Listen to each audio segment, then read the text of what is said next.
How about those Lions? How about Jahmyr Gibbs, 218 yards from scrimmage, handing Tampa Bay a loss at Ford Field? Doctor and the Do have a lot of splaining to do, but yeah, very good win. Nice bounce back win. Then they got the nice long bye week to enjoy, lick their wounds, and hopefully be ready for the Vikings in a couple weeks. So yeah, I mean, it was a hell of a game. You know, Baker Mayfield, 28 for 50. He was airmailing a lot of balls, especially in the red zone. I was like surprised. It was just going well over his receivers' hands. I was kind of shocked by the lack of accuracy.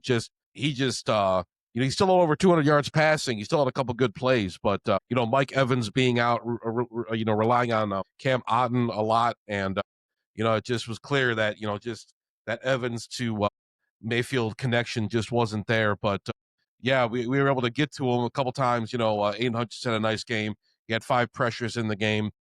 He was able to disrupt the play a few times. The Lions secondary, guys like Whitehead stepped up. Guys like Manuel, or what's that dude's name? We just got him for the practice squad. But the secondary played extremely well. Kelvin Shepard mixed them in and out of zone and man coverage. It was just a really solid defensive outing, holding them to 9 points, holding them to 3 points in the first half. That early touchdown didn't do any harm. The Lions were firmly in control. It was a hard fought win against a very good Tampa team, and it's definitely something the Lions can hang their hats on. A very good victory. But the good thing about this game, it's a nice win.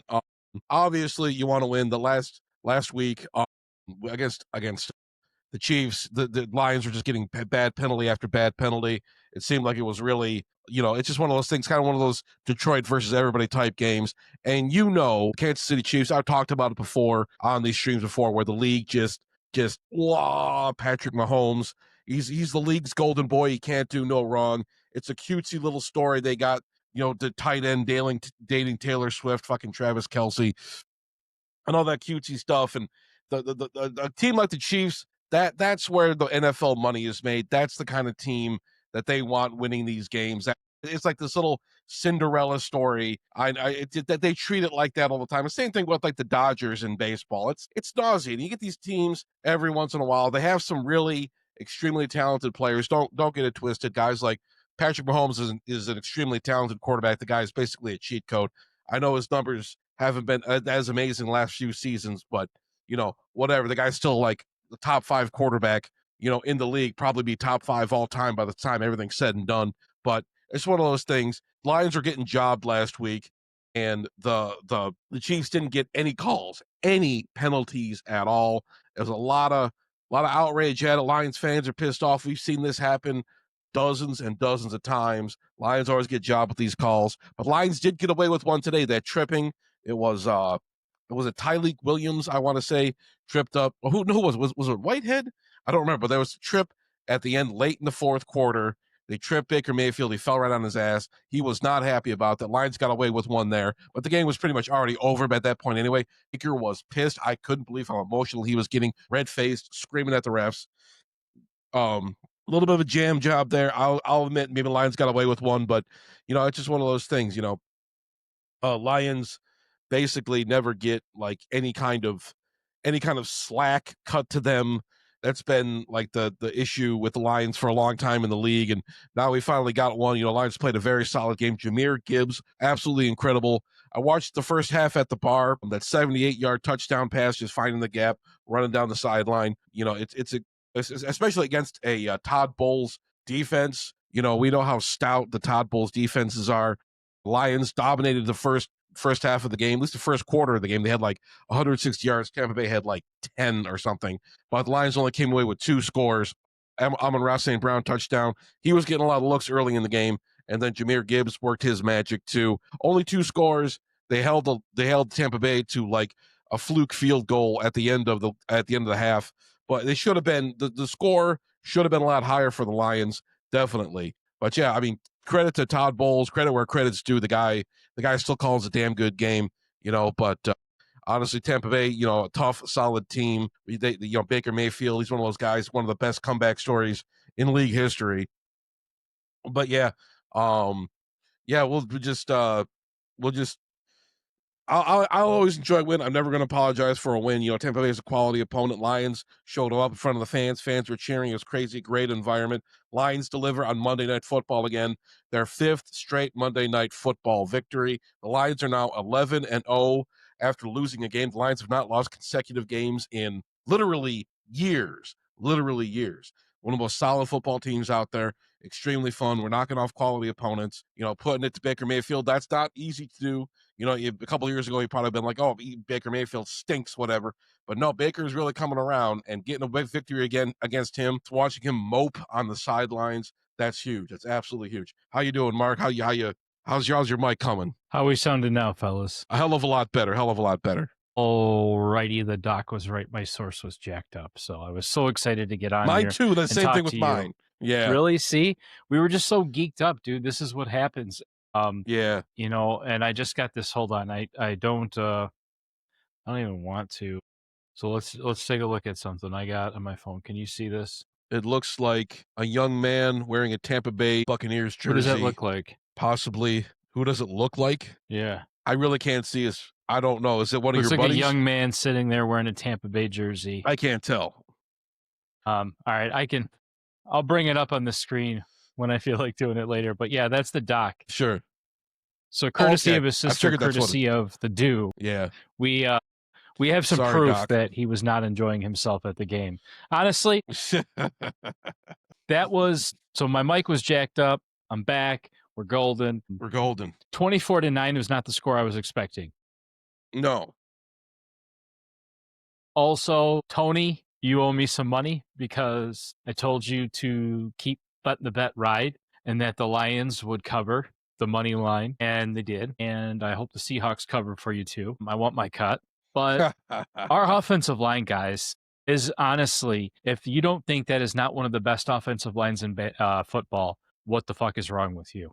Kudos to that. Oh, yeah, I hope everybody on that offensive line won a game ball. I hope so too. I mean, did you see Penei Sewell, all 335 pounds of Penei Sewell running back in for Jahmyr Gibbs? That fucking dude is quick. I cannot believe how fast he was. He looked like a fridge just running down the sideline. It was crazy. But yeah, offensive line, second to none, man. It's absolutely incredible. That was a big, and we talked before the season about like some of the losses on that offensive line and how we were concerned going forward, Frank Ragnow retiring and all that stuff, but it's probably the best unit on the team. It's absolutely incredible how they've been able to maintain and keep Jared Goff upright all season. Well, upright and not even that so much, dude. It's just upright and move the line. They move the line 5-10 yards upfield. It's the next level blocking. So that to me was something that I enjoyed watching a lot in that game was the offensive line blocking. I really, really enjoyed seeing from a defensive side. I needed to see that game. I needed that defense needed it. They needed it to happen in Monday night. They needed to happen in the Motor City. It had to be the all blackout. Yep. That was a cohesive unit. I didn't give a shit about what number I saw out there. I saw a Lions defensive player making a move. And it was technique. I just kept screaming technique the entire time. Yeah. Technique, because that's what it was. It was well-coached defensive football. I mean, what more can you say to that, man? Hutch wasn't the all-star. Lee McNeil wasn't the all-star. Anzalone wasn't the all-star. Amik Robertson wasn't the all-star. Yeah. It was everybody, right? So yep. When we release a video that says, the secondary's depleted, corners in trouble, everybody but Vegas, really, they didn't think Baker was going to chew us up. Everybody thought Baker was going to light up that secondary.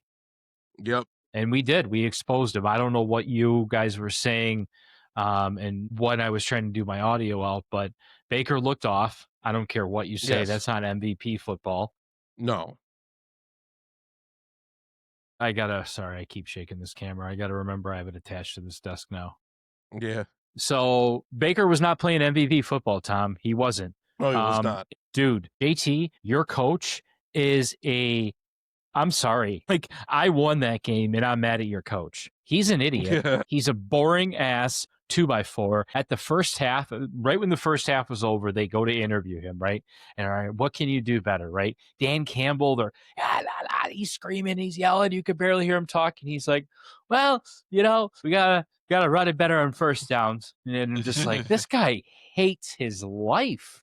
Like not Raheem Morris. I'm sorry, Todd Bowles, dude. Yeah. Better suited as a coordinator. You do not have the caliper or the cachet to coach a team like that because Baker is a great quarterback. They have a great defense. They have great wide receivers, but that's what happens when you don't have that extra culture that the Lions have, where these guys aren't playing for Todd Bowles. They're playing for Baker. They really are. Yeah. And that only goes so far. You're not going to win a Super Bowl playing for your quarterback. No. But, we see, Baker constantly frustrated. He was getting mad. He was getting emotional. I talked about maybe the Lions got away with that one penalty, that trip near the end, but it was just clear. I mean, Baker was screaming at the refs all night. He just seemed like, but it's just like, dude, you're airmailing these balls left and right. The accuracy was way off. Yeah, if the Lions are forcing turnovers, yeah, they could have came away with more points and stuff like that too, but they were frustrating Baker all night, and Baker was clearly getting rattled. And that was the defensive line. They were smashing him. Kudos to Lee McNeil being back, and yep. Yeah. So, and then like Bucs O-line, they got away. The Bucs got away with a lot of penalties, and I don't really want to make this a penalty thing because we did this whole penalty gate in Kansas City. It was starting to get a little weird. I'm not going to lie, and I'm thinking to myself, and I looked at my wife, and I said, "See, they don't want us to run away with the score this far. They're like pulling us back and keeping this thing to where it's like supposed to be this battle of the duels." And I really feel like if that wasn't amped up to be that game and they just let it play out, that's what it would have been. It would have been 38-0 by the first half. But Lions 28 when they had the lead going into the fourth. You're right, dude. Wow. And you can look up at the stat when neither did I, and I hope that's a correct stat. But let me tell you what. There are some stats where when we're up in the half, I don't know the stat, but it's one of those, we're pretty much guaranteed to win, right? But here's the downfall.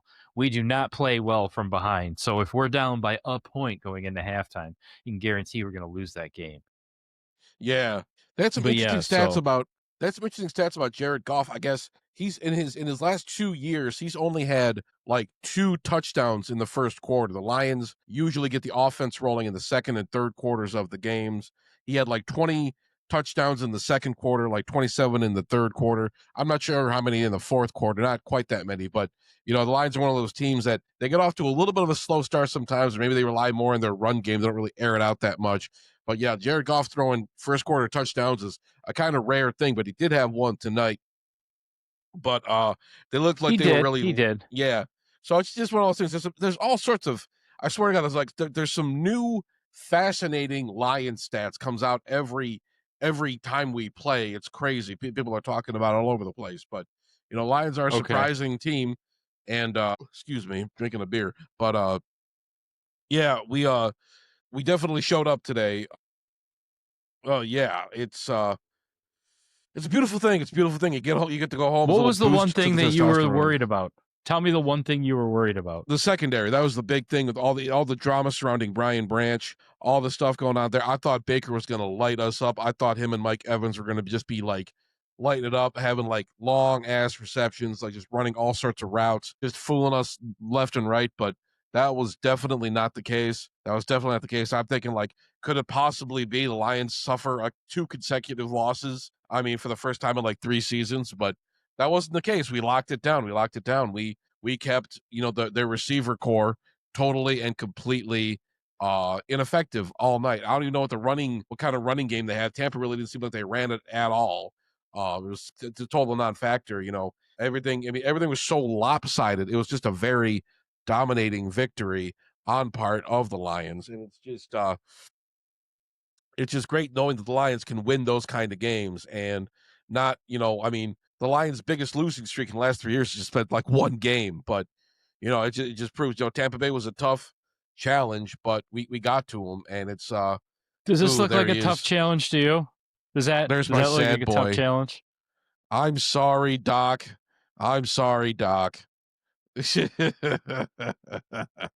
Man, I finally got it to pull up on here. You could see a detail, man. Yeah, that's just too Poor good. guy. I Poor feel guy. bad for him. He's gonna take a beating at all day tomorrow. It's okay though. Yeah. You know what? I will say he's a good sport. He didn't do a single ounce of shit talking. And neither did I. I didn't think that this was really a game where I wanted to see who's who. Because like he said, at the end of this game for Tampa Bay, for him, he's like, we're 5-2. He goes, if we lose to you, we're 5-2. I'm like, that's fine. Yeah. You're right. You're still 5 and Yep. 2.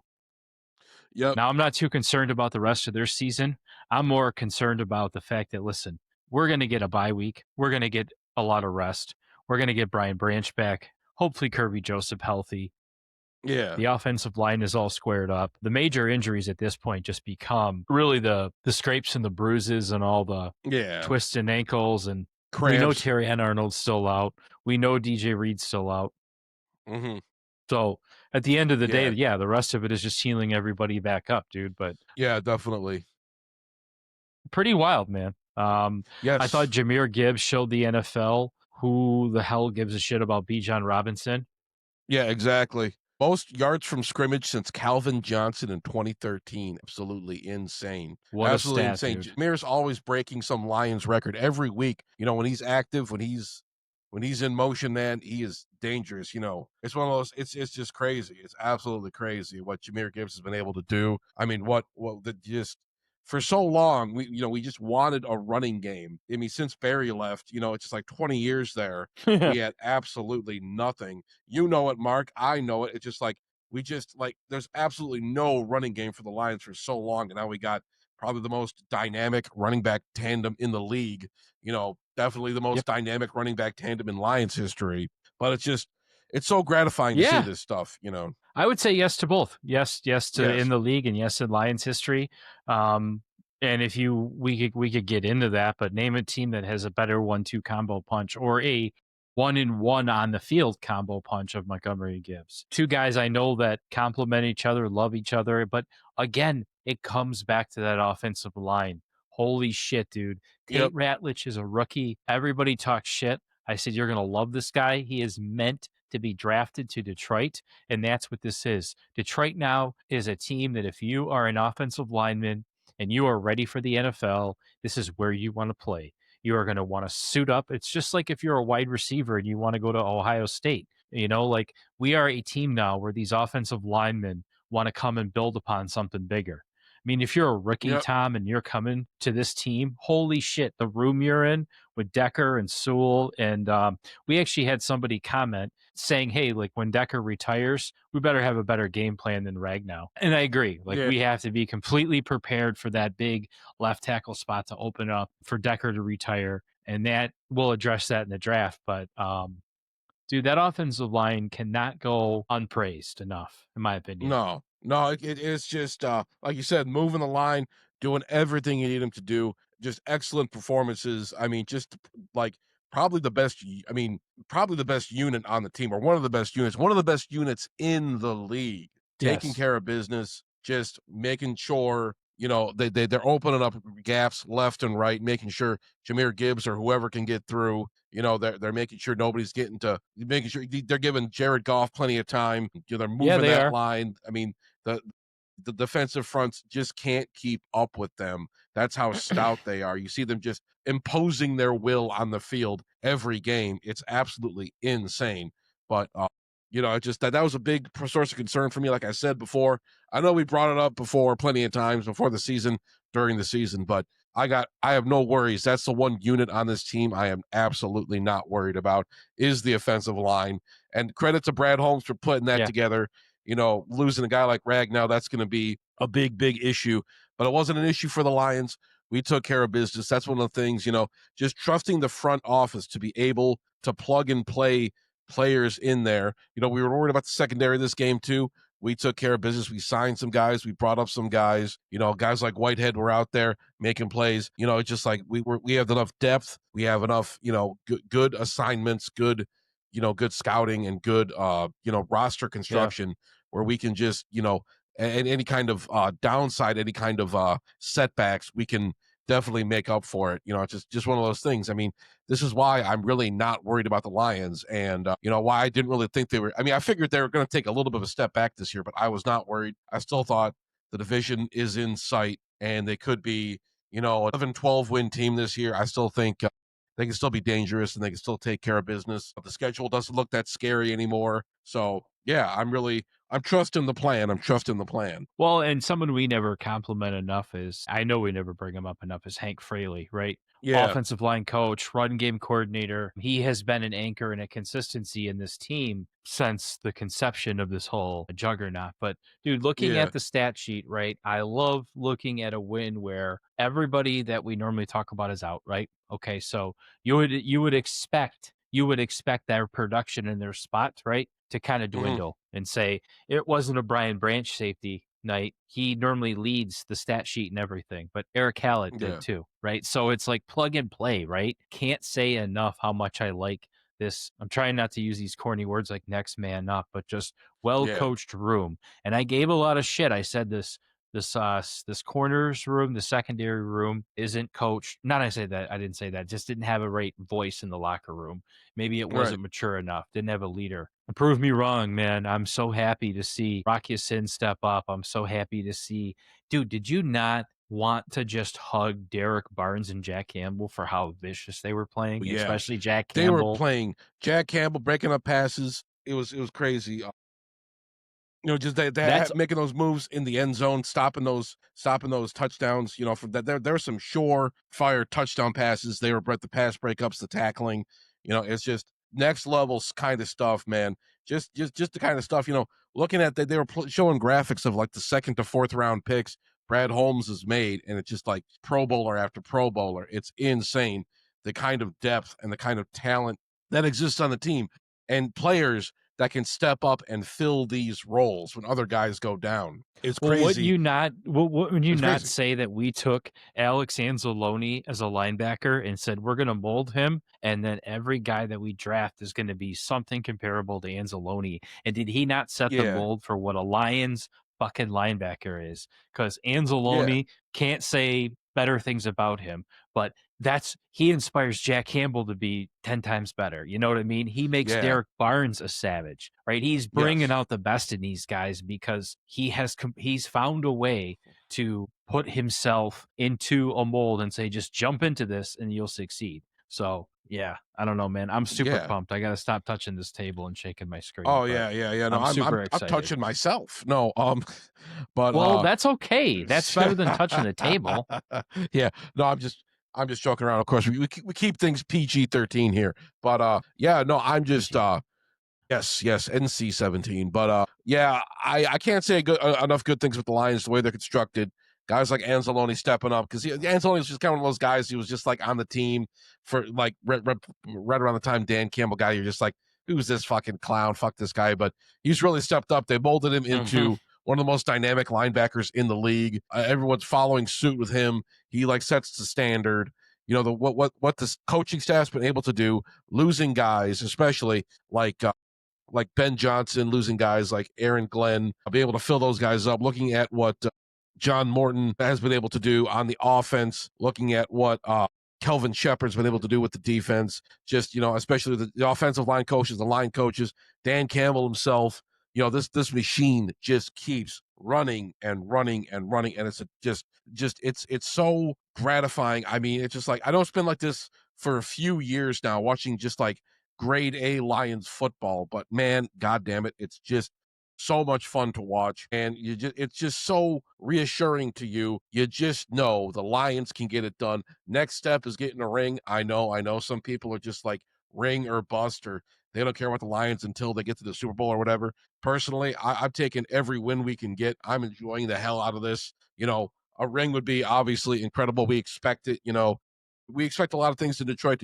You know, I mean, for all the ways we are spoiled, we still expect a lot from our teams, and our teams haven't really been delivering lately. But I think the Lions can do something Well, special this year. Well, let's say this real quick. It is a ring. It's a ring season for the Lions. Yes, there's no doubt about this. We Yeah. deserve it. We've put our work into it. But I don't want to overlook this, man, because you've been putting out some killer Red Wings videos. The Red Yes. Wings are on a 5-game win streak right now. Yes. The youth, the quote unquote, I hate saying it, Iser plan of all these draft picks looks to be like holy shit, they're young, they're fast, they're Yeah. exciting, they want to play fucking hockey, they compete. They're, how do I say this? They all look like just hockey guys.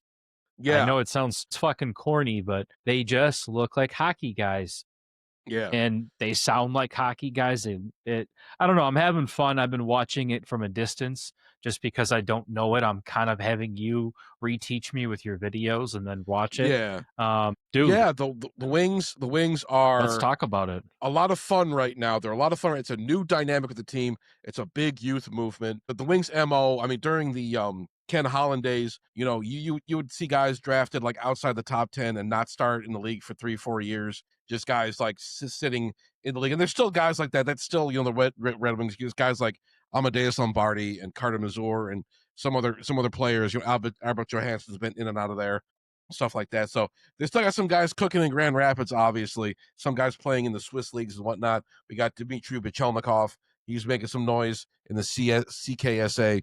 But looking at the three rookies now, I've been talking about these guys a lot. Emmett Finney, Michael Brandsegg Nygaard, it's pronounced Nygaard, and Axel Sandin Pelika, 2023 first round picks. Emmett Finney, 200 and I think he was 203rd overall pick. He was a 7th round pick 2 years ago, now playing on the top line with Raymond and Larkin. He has tied the top rookie scorers this year. He has 5 points in, I think, 6 games. It's absolutely insane. He had 2 goals last night, one including an empty netter. He was all over the place. I pointed out in my video. Go watch it. Make sure you're subscribed to the fan forum. But the kid's touch, the kid's forechecking, the kid's fundamentals. I know we talk about fundamentals a lot, although his passing is a little bit, he needs a little bit of help with that, and he needs to tighten up a little bit. He had a few he had a few giveaways and whatnot, but his zone entries, the way he gets to the net, the way he's able to weave around, the way he gets to the puck, the way he is just everything. The fundamentals of him are extremely solid. He's definitely a great find. Like with a lot of other Red Wings picks, he's a little undersized. I think he was like 5'6" when Yzerman drafted him. He put on like 6 inches of height. He's, a 6-foot guy, still probably a little skinny, but you just got to watch out for these like young, undersized dudes. But he's a dynamic young player. I'm not going to say he's going to be like the next, Connor Bedard or something, or he's on that level. Obviously, I mean, he'd probably be the biggest steal of all time, but just this guy, if he can be like a 40 to 50 point player, and that's putting a lot on him. But there's been some speculation. I've seen some things around Twitter talking about, could this guy be like a half point a game player? And if you get a 40-point player in the 7th round, I gotta tip my hat to old Stevie Y. This kind of stuff he did in Tampa Bay, finding guys like Braden Point, finding guys like Nikita Kucherov in the late rounds. Nikita Kucherov is one of the most deadly scorers in the league right now. It's a household name now. Yes, it is. But I see Yzerman can find guys to later round. If Emma Finney turns into something, obviously, if it's just that's the Wings thing. The Wings have had no luck in the draft at all. We know it. That's one of the things. It's like the mitigating factor with Yzerman. A lot of people want to come down on the Yzer plan and Steve Yzerman, but the fact of the matter is, he just had no luck in the draft. This is what you got to do. You got to find guys in the later rounds, not just like bottom 6 guys. You got to find guys to round up your top lines can be on the line with Larkin, with DeBrincat, with Raymond, somebody who can shovel them, assists, somebody who can get to the net, get the right positioning in front of the net. It's you need your top line guys, and obviously not every single GM can do that. It's extremely difficult to find top line guys after like the 2nd round, hell, after the 1st round. But if Yzerman could pull this off of this Emmett Finney kid, I don't know. I think looking at him, and I'm not going to tell you I'm like the best judge of this kind of stuff, but oh shit, the Toronto Blue Jays won. Oh well. I was going to say, yeah, I had to say, dad. What's his name? He had a 3-run homer. Yeah, I saw that. That was pretty crazy, but they won one in their house. That's good for them. Good to see. That's the first time they've been to the World Series since 93? 32 years. Jack Morris was playing for him. Fucking A. Jack Morris. But more on the Wings. I'm excited to see this. They're beating quality opponents. Florida, Tampa Bay, Toronto, now the Oilers. These are all teams that are chock full of talent. I know we didn't play against Matthew Tkachuk when he was on the Panthers. And Florida's I'm sorry, Tampa Bay. Not Tampa Bay. God damn it. Toronto's missing Mitch Marner. He's on the Vegas Golden Knights now. But maybe they're not quite as dynamic as they were before. But these are still quality opponents. You're still going up against Connor McDavid and all these dangerous guys. Austin Matthews. Brad Marchand, guys like who could really hurt you. Wings are coming out ahead. Wings are looking extremely good. I said it in my last video. I think Todd McClellan put the fear of God into these guys after that first game, that disaster against Montreal to open the season. But it's been all Wings, baby. But I know, and I talked about this a little bit in my video. I know we go back to my videos. Sorry, I'm a little animated right now. No, your videos are awesome, man. They're killing it. Yes, thank you. I love making them. We love talking hockey here. But basically, the Wings have had hot streaks before. I think a couple seasons ago I think they had the most goals in the league throughout the first 5 games. They won 5 games in a row. Alex DeBrincat was just slapping the puck around. And then they get a little streaky. They win like 5 in a row. Then maybe they'll lose 3, or maybe they'll go like, 2, 3, and 1, or maybe they'll have a little bit of a rough patch. Just Wings fans, I hate to be this guy. I don't want to be the guy that's always planning for the bottom to drop out. But maybe it's still different under McClellan. Under Lalonde, you just knew the bottom was going to drop out. That's the thing. But maybe we could have a new kind of attitude with the Wings, a new culture. I'm liking what I'm seeing from Todd McClellan so far. The kids are playing very, very, very solid hockey. We're finally understanding why Steve Yzerman didn't want to get rid of those prospects. We're just saying, trade them, get somebody in here. But obviously there's a reason you killed on your prospects, and we're seeing it right now.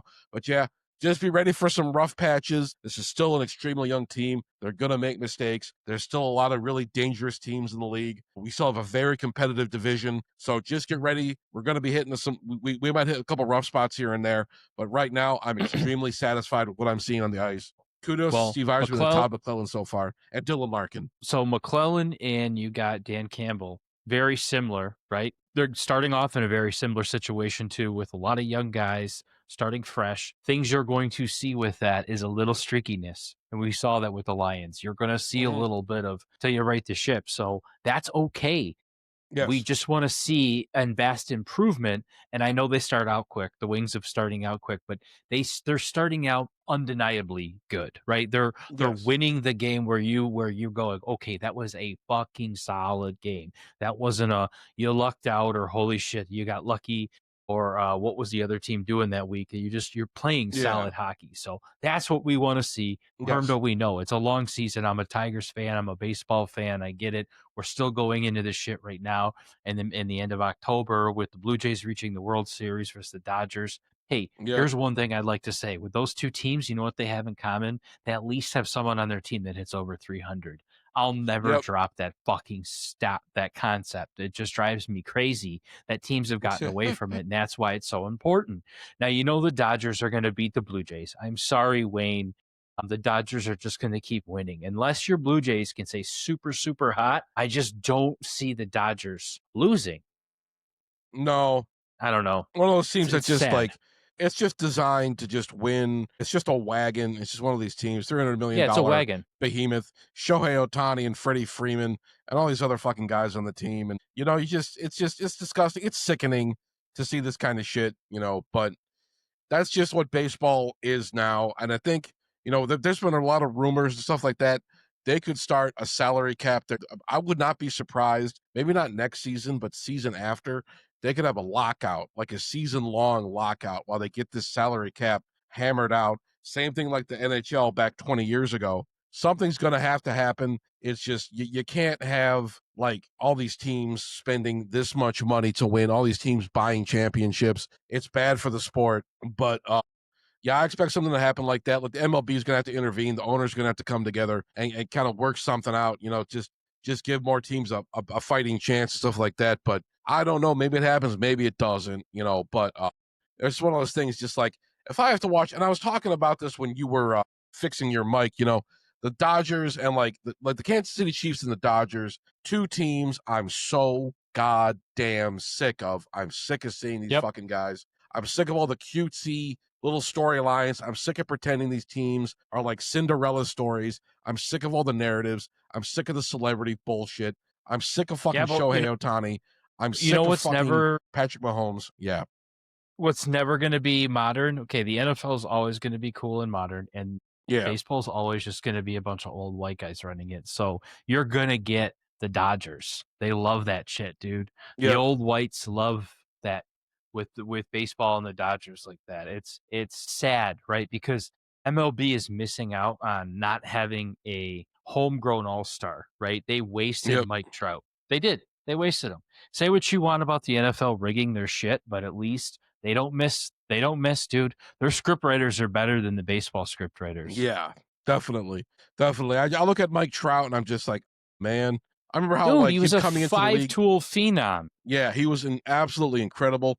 Wasted on a lousy Angels squad. And I know they tried putting like Albert Pujols and Mark Trumbo and Josh Hamilton and around Shohei Ohtani. And they tried so hard. You Shohei Ohtani too. And Ohtani was like, he's just like, fuck it. You know, you get guys like Trout and Ohtani making like the most amazing dynamic plays you've ever seen, like hitting 3 home runs or just running down, making some amazing defensive play. And then like the Angels would lose like 8-5 or something. And Shohei Ohtani was like, fuck this. He got his ring. You know, Mike Trout, I don't know, man. I know he loves the Angels. He loves being Mr. Angel. But it's just like your legacy is just going to be your wasted potential. Your legacy is just going to be You're going to turn into Roger Dorn, dude. Yeah, something like that. Just a guy who was just next level Old and just never got any. Yeah, he just never came anywhere close to getting a ring, and he just was. I don't know. It's a real shame. A guy like Mike Trout, I mean, he's getting up there. He's been in the league for about 12, 13 years now, and it's sad to see. Oh, he's the dead guy too. His legs are shot. Yeah, he's done. He's injured right now. He's always hurt. Yeah. He's done. He's always hurt. He's done. It's sad. He's going to retire an Angel. He's going to retire an Angel, and he gave everything he had to this team. This is a guy who should be carrying around hardware. Guys like Mike Trout should have hardware, but that's just the thing. There's a lot of legendary MLB players that never got a ring, and Mike Trout counts himself among them. It's a tragedy. You hate seeing this kind of stuff, but that's just the way the league is. So it just goes to show it doesn't matter how many stars you are and how big of a prospect you are, you still have to earn it. And even when you get that big paycheck, it comes at a cost, right? So he took his bag and he knew it, but he could have put a trade clause in there. And I'm pretty sure, not even thinking, I'm pretty sure he has a no trade clause. Because like you said, he wants to be Mr. LA. But hey, I wanted to say, Jer Bear said, sorry to say, but I think you're a bit premature with the Wings. It's a great start, but let's see where they're at mid-season. Okay, that's totally, you know what? I'm not even mad. That's totally fair. Jer Bear, I'm sure you've been watching a lot of Wings lately, as have I. And we know what the Wings can get off to hot starts. They have these little hot streaks, winning 5, 6, 7 games, sometimes having really good months. I think this team could be good. I think their November schedule is pretty easy. I think they could do a little damage here, build up a little bit. I don't know if they could be a league leading, or not a league leading team, but like a division leading team. I still think, Maple Leafs and, Tampa Bay and Florida are still dangerous teams. Granted, they have some injuries. They got a lot of guys, like I said, Matthew Tkachuk's out. Wings could they be hanging around that top 3 or 4 spot in the division? Maybe, but that's totally and completely fair, Jer Bear. I'm not even mad at you. We should wait and give it time. I'm just saying I'm excited for what it is right now. I don't want to be, what I should have said before, I don't want to be the kind of guy that's always predicting the bottom to fall out with the Wings team, especially now when they look like they have a real infusion of young talent. I don't know. We have not seen a full season of Todd McClellan yet. What can he bring to this team? That's the biggest thing. That's the big thing. We have not seen 3 young rookies added to this team. Axel Sandin Pellikka, Michael Branson-Nygaard, Emmett Finney. We also got some guys waiting in the wings. We're going to see a lot more guys. Nate Danielson's coming up soon. Carter Mazur might be with the team. We're seeing other guys like Simone Edvinson's, Marco Casper, and what have you. It's just, but we have to wait and see. I understand the wait and see approach. I know I get a little carried away sometimes. I was predicting a Red Wings playoff berth. I still think they can make the playoffs. I'm still, I put a Hermdo guarantee on it, and a Hermdo guarantee ain't worth shit, but it's still, I just want to get excited. I want to get excited. So Jer Bear, don't rain on my fucking parade, man. No, I'm just kidding. But I understand where you're coming from. Let's wait and see. I don't know where this team's going to be. They look like they have a little bit of depth. They got some scoring talent. It looks like good. Larkin's playing out of his mind right now. One of those guys, and Larkin is just a guy that I feel so bad for. A guy that's never really gotten, anywhere close to a deep playoff run. But this could be the year. This could be the year. Yeah, don't put the cart before the horse. I totally understand. I'm just rambling here. Don't pay any attention to me. But you're rambling, I had to check out this other. I forgot there's a whole other Monday Night Football game on. Oh yeah, that's right. Seahawks and somebody. Seahawks and Houston, and Seahawks are already up 14-3, and Houston just continues to look flat, and Sam Darnold continues to look salvageable again on a team that has a defense and a couple offensive weapons. Yeah. The Seahawks are built to accommodate. Sam Darnold is just got no love in the league. One of those guys. But I hate him so much, and I don't know why. It's his face. He's hateable. He's hateable. Sam Darnold is going to be the MVP this year. CJ Stroud is a bust. That's a Hermdo guarantee. Market. That's it. But yeah, again, let me just Hermdo guarantees aren't Hermdo guarantee. The HDO guarantee. But yeah, just to finish up with Jer Bear, I understand if you want to take a more measured approach to this. I'm just saying, and I said before, just wait. They're going to go through some rough patches. There's going to be guys not scoring. There's going to be bad defensive, bad defensive breakdowns. There's going to be bad goaltending. But John Gibson and Cam Talbot, I think that can be a solid tandem. But I mean, let's not kid ourselves here. I'm not expecting a whole hell of a lot from these guys. But I think the Wings could have a good season this year. But just be ready for some bullshit. Just be ready for the bottom to drop out. And just keep your expectations realistic. I think they got a good shot at the playoffs, but things got to go right. Under Todd McClellan, we've seen them go right a little bit, but as far as long-term success, we have not seen that. So let's see. I'm remaining positive. Hope you can be positive too, Jared Bear. I hope that answered your question. I know I'm just rambling on, but yeah, we're talking about the Seattle motherfucking Seahawks and the Well, we just got some news on Mike Evans, and I don't know if you saw this yet, but he has a broken clavicle. So Mike Evans, dude, this is a wide receiver that I wanted to be a Lion so bad. Yeah, absolutely. I have a lot of love and respect for Mike Evans, so that sucks. I hate to see him go down like that. Yeah, that sucks, man. Evans is a guy. Not good. Well, he had 13 straight seasons of 1,000 yards or more. I mean, it's just like the guy's just next level, as solid as can be. Just as solid as can be, a guy you can always depend on. That sucks. That's a big kick in the balls for Tampa Bay fans. Doctor in the Dew, I know we mocked you. We hate everything about you. You disgust me, Doctor in the Dew. I hope you die. No, I'm just kidding. But I'm sorry, Doctor in the Dew. A lot of that rhymed, I want to say. Oh, and dude, here's another weird thing I just saw too. Eagles are bringing back Brandon Graham out of retirement. How often do you see I heard about that. Guys retire. Somebody got hurt. Come back out of retirement mid-season. Well, they're saying it's because Darius Smith retired. There's no way that he's replacing a guy who played 2 games. I don't. What's going on with the Eagles, man? I don't understand this at all. But yeah, if Brandon Graham wants to come back and get a bag, I mean, okay. I mean, do what you got to do. If you want to subject yourself to getting CTE again, I mean, knock yourself out. The Eagles are one of those teams. Yeah, the Eagles are one of those teams that it's just, obviously they're an extremely good franchise. A couple Super Bowls in the last 7-8 years, but it's just I don't know. Some of the moves they've been making lately leave me scratching my head. I don't know. Well, as I scratch my head, I'm reminiscent of two fellows talking about the powerful offensive line that they're so proud to have. And I think that's kind of what got Philly to those Super Bowls. And they were known for, tush push and all, was their powerful offensive line. And that is what you see when your offensive line isn't Superman anymore. So we play the Eagles. I'm okay with their downfall. It looked like the Vikings were about to beat them, and I'm pretty sure they should have beat them because Hawkinson was complaining of, I really just don't understand what a complete catch is anymore. Can someone explain it to me? So I think that's one of those games where they're saying, okay, the Eagles can't go down to the Vikings like this. No, but we play the Eagles, man, after our bye week. I'm really trying to just not look at anything really after the bye week right now and enjoy the fact that we're 5-2. We just won on Monday Night Football. I'm excited, but yeah, let's really think about that.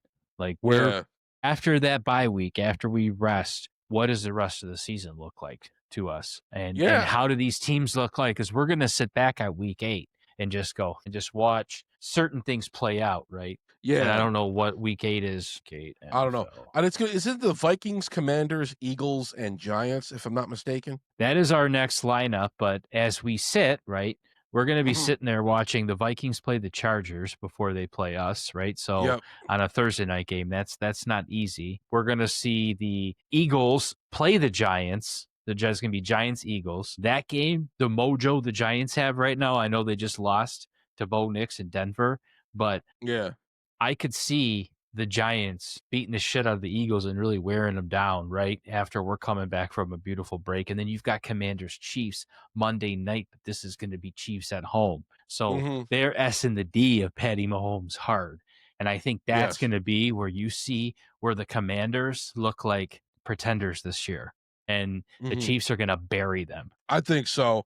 I think, whatever storylines around Jaden Daniels, I mean, I know he's the one that served us that big fat that big fat loss in the playoffs last season, but he's having a little bit of a sophomore slump this season. I think they're just boosting. Kansas City still, it is. But Kansas City, they're still the new hotness. They've been for a while. They're the cutesy little storyline. They're going to push that forward. Kansas City is just one of these teams, and I hate the Eagles. But watching them beat up on Kansas City in the Super Bowl last year was pretty fun. But it was. It's just one of those things. I get the hiccups, but it's just one of those things. Just expect Kansas City to get all the looks. Expect Kansas City to get all the benefits from the penalties. Just expect Kansas City to beat whoever they're playing. Until Tom, November 2nd, they are going to Buffalo to play the Bills. Ooh. So they're going to come off this high of like, okay, we gave you that Lions game. We clearly gave you that. The NFL did. And then we gave you the Raiders, who are garbage. Yep. Lakeview football team 04 garbage. Then we're going to give you a home game with the Commanders, and we're going to let you beat up all over them. And but how do you favor them? Chiefs, Bills. I want to see who's officiating that game in Buffalo. Yeah, me you too. You got to give that one to the Bills. You have to give that one to the Bills. You cannot make Kansas City beat the Bills already. I'm sorry. Yeah, Bills and Chiefs got a history, definitely. But that'll be a very, very fun game to watch. Yes, they do. And as my buddy Wayne said, dude, it's all you are only judged on how you play the Chiefs. You are. He's right. Yes. Wayne, you're right. Exactly. Lions, one of those things, win or loss, you take whatever you can get, winning that game a couple of years ago, the start of the season, that the script writers are probably pissed about that. But yeah, with the Chiefs, you never know, man. The Chiefs are just that team. They're just one of those teams. We saw with the Patriots, it's just one of those things. It's just, what are you going to do? But it's just Jeff Jer Bear Tactical. We love you, Jer Bear. You're the best. Go Red Wings. Thank you, Jer Bear. But yeah, I'm sick of the He's Chiefs. A big Wings fan. Yeah, good. Go Wings, baby. The Wings, we're bringing it back. The Empire will strike back very soon. But yeah, fuck the Chiefs, basically. I'm tired of Patrick Mahomes and his goofy curly hair. I'm tired of Travis Kelce and his stupid girlfriend, Taylor Swift, the white woman, like, leader of all mankind. I'm tired of this bitch. I'm tired of her gay music. I'm tired of her. I'm sick of Taylor Swift. Her music isn't even that good. I'm tired of these white millennial women, like, sacrificing their children to her. I'm done with this shit. I'm done with this cutesy Hollywood bullshit. I'm fucking done. I'm so goddamn sick of seeing Patrick Mahomes' stupid face, his stupid mongoloid face, and all these commercials. I'm done with this shit. I hate the Chiefs. I hate the Dodgers too. I'm sick of seeing Shohei Ohtani, who let his manager take the fall for that gambling scandal. I'm sick of him too. 100%. I mean, yeah. You're sick of Hollywood, dude. That's what Hollywood. I'm sick of the Patrick Mahomes bullshit. And Ohtani are Hollywood. The Chiefs and the Dodgers are Hollywood. Yeah, I mean, Shohei Ohtani, the 3 home runs, the 10 strikeouts. I know, amazing. Everybody was circle jerking about this guy. I'm done with it. I'm tired of him. I hope they both tear their ACLs. Fuck them. Both of them. Fuck them. Tired of it. Fuck. I'm tired of it too, man. I really am. I think the revolution begins with the Lions winning the Super Bowl. Yeah, that's what That's what'll. Could you imagine Lions actually pulling it off, actually taking care of business? Can you imagine what this city would be like if the Lions actually took care of business?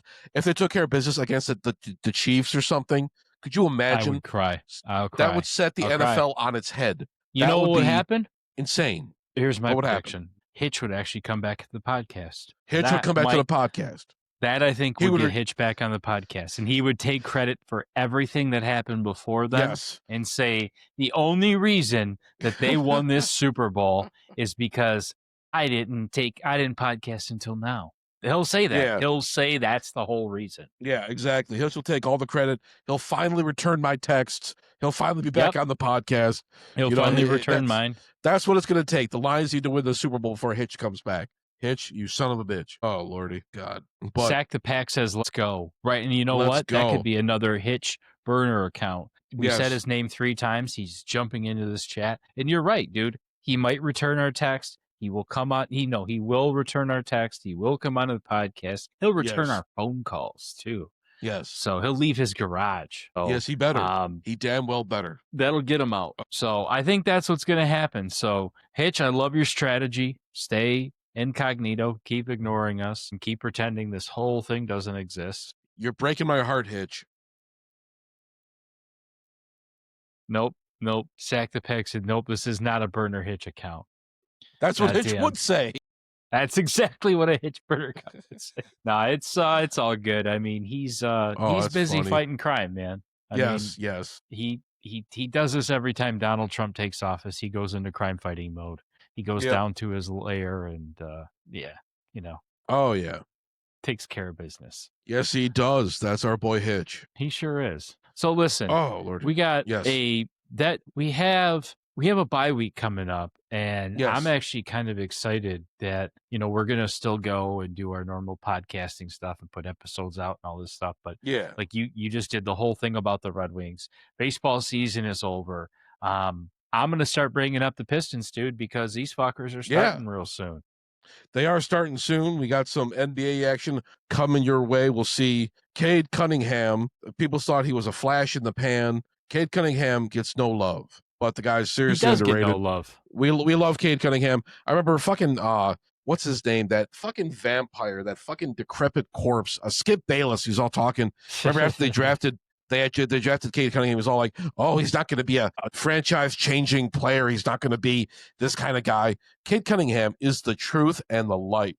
We got to get more into basketball, man. The Pistons are doing some special stuff. They got Duncan Robinson. They got some other guys. We're going to see, Jaden Ivey and all these dudes and Jalen Duren and, some of the guys on this team. I don't know shit about basketball, so I did a couple episodes of the Pistons polls because I do. Good. We can talk more about basketball. I got us covered on basketball. Good. My son's going to come on too. He knows basketball more than I do. Good.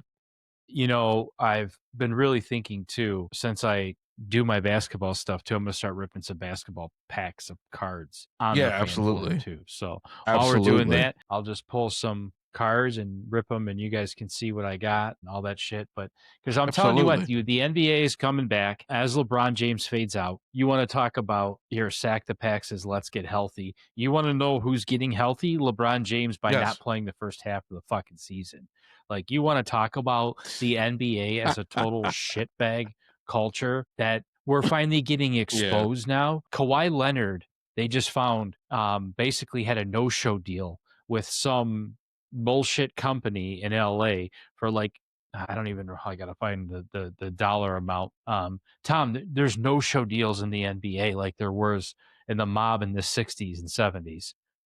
Really? Yeah, you're really starting to see why the NBA kind of teetered off, where you're like, what the fuck happened with this, like the strategy, and you're starting to see some drama in the NBA. So Aspirations executive reportedly saying that Sandberg said Clippers initiated Kawhi Leonard contract. So basically Kawhi Leonard got his deal from the Clippers to come play there versus playing for any other team. And he got a no-shore endorsement deal that was on the mix of 48 million they paid him. 48. He got a 4-year, 48 million deal from Aspiration. So on top of his Yeah. contract in the NBA, he gets an additional that no one's supposed to know about. So now Oh, wow. let's go back and track some of these other deals that were just like, why the fuck did they go there for that money? And you're going to see there's going to be some no-show deals in the NBA. So I think there's Yeah. going to be a little bit of trepacy going on. But yeah, so this is my problem. Yes, Sack the Pack sucks that Ivy Yeah, got it hurt does. already. It does You suck. made the comment about Jaden Ivey. Dude, I'm waiting for him to be the Joe Dumars to Cade Yeah. Cunningham. Like, I'm waiting for that. I was so excited about Jaden Ivey. That was a year that I followed college basketball pretty hard. And watching him come out of Purdue, he just had this like pro caliber style of ball that I'm like, I want that on my team. We need that on the Pistons. And Yeah. you know, he's Cade's out, he's hurt, or he's in. Cade's in, he's out, right? Now he's hurt again. So it's like, what Yeah. the fuck, right? We have such a young team. Jalen Duren is another one who I'm super proud and excited to see play through because we've got this coach, man, JB Bickerstaff, which is, I'm telling Bickerstaff, you, yeah. he's up there with like the Dan Campbells and the McClellans of just like the no nonsense, and he's got a game plan and we're sticking to it, and a coach you want to play for. You know, AJ Hinch is no different, right? So Detroit has four Yeah. really good coaches right now that I think you'd want to play for if you were in any of these teams. Absolutely. We're enforcing, we are dragging that's what these managers have to do. JB Bickerstaff had to drag the Pistons back into relevancy. Dan Campbell had to drag the Lions back into relevancy. Todd McClellan and AJ Hinch have the same job.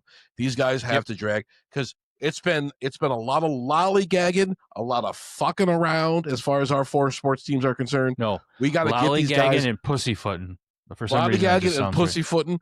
We got to get our shit together. We got to get back in the winning ways. We got four good coaches, probably some of the best coaches in the history of Detroit sports.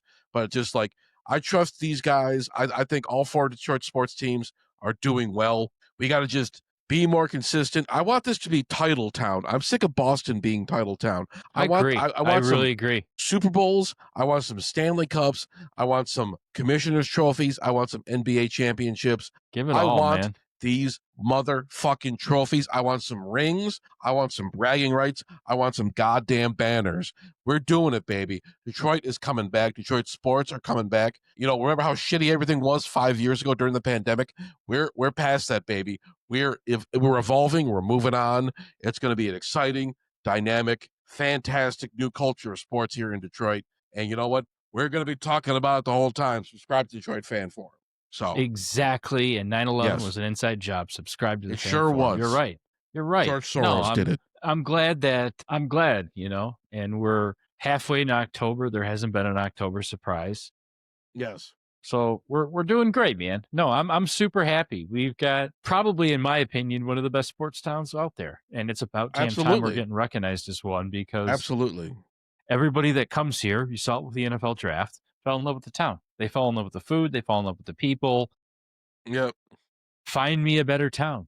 And Texas, Detroit. Sorry, you're done. Yeah. LA, you are so 80s and 90s. It's not even funny, dude. You're done. Yeah. You're over with. New York, forget about it. Dude, forget about it. New York is so over with and done with. Yeah. We're tired of it. We're tired of the Yankees. We're tired of it. We're sick of it. Get the fuck dude. out of here. You know, it's nice to see when you look at the NBA last year and you've got like the Pacers back into the relevance. Yeah. Right? Yep.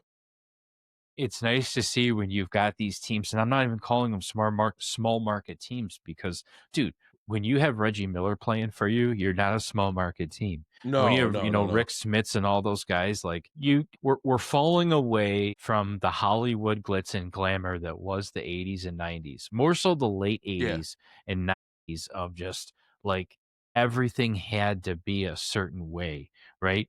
The Bulls took over for the 90s before you had the Showtime Lakers, before you had the Celtics, and they really just try to keep driving this narrative in the NBA. But dude, as soon as LeBron is out, as soon as his name is out of the NBA, it's going to look so different. It's going to sound different. Hearing these guys talk about basketball, you can't talk about LeBron anymore, dude. When Jordan left, you could talk about Kobe, right?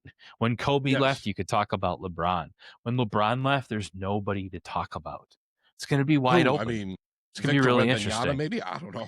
But it's wide open. There's plenty of it names. It is. And there's and I'm not saying it's not for a lack of talent. It's just it's open. There's no narrative. There's no megastar. There's no guy they're going to write a movie deal after. There's no he created the first shoe. It's going to just be open, right?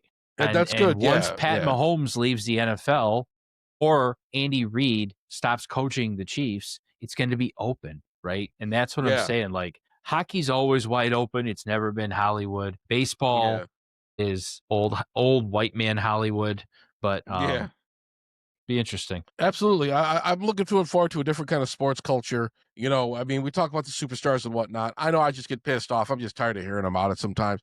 And the same thing with, like, we talked about the Dodgers, we talked about the Chiefs, and same thing with, like, the Lakers and LeBron. Every time LeBron gets a hangnail, I got to get a million Twitter updates about it. But, you know, just like, you're even getting coverage of him not playing this season. Like, that's all they're going to talk about. Yeah, exactly. What's he doing while he's not playing? I'm just tired of the fucking guy. It's been 20 years. Is he downstairs under the Getty Museum right now with all the other celebrities? Yeah, I mean, LeBron is one of those guys, just like, is he as good as Kobe? Is he as good as Jordan? You know, just like one of those things to talk about. But no Jordan, no Kobe, no LeBron in the league. I mean, what's the league going to talk about now? That's an interesting thing. What's NBA culture going to be when you don't have one of these guys? Yeah. You can build a huge narrative around it. Basically, just be the face of the league. Who's the face of the league after LeBron leaves? You know, who's the face of the NHL, the MLB, the whatever, you know, but that's the thing, just going forward and just like kind of setting your own path, and just like, it should be more wide open. We should focus more on guys, you know, not just like a specific team, but, you know, we got to just move forward, and we got to just, you know, bring up other kind of lesser known guys, and, you know, give more people the spotlight, and build a culture around being more inclusive, not to sound like a liberal, you know, I'm sick of hearing about the same 4 or 5 guys all the time. Let's branch out a little bit. You know, that's definitely what needs to happen. Let's get a little excited, is what you're saying. Yes. Let's let performance merit the excitement. Yes, absolutely. Dude, you know what's funny? I put all these sound effects in here, and I always have the intentions of utilizing them, and I never do anything with them. Ever. I know, me too. I got all this stuff. Like all these little buttons. Yeah, I got this little soundboard next to my Stream Deck. I play it sometimes, but it's a little loud. But yeah, we got all. Like, I could just do stuff. this. I can't even hear it. I know. That's the funny thing. Oh, I don't even know if it's playing or not.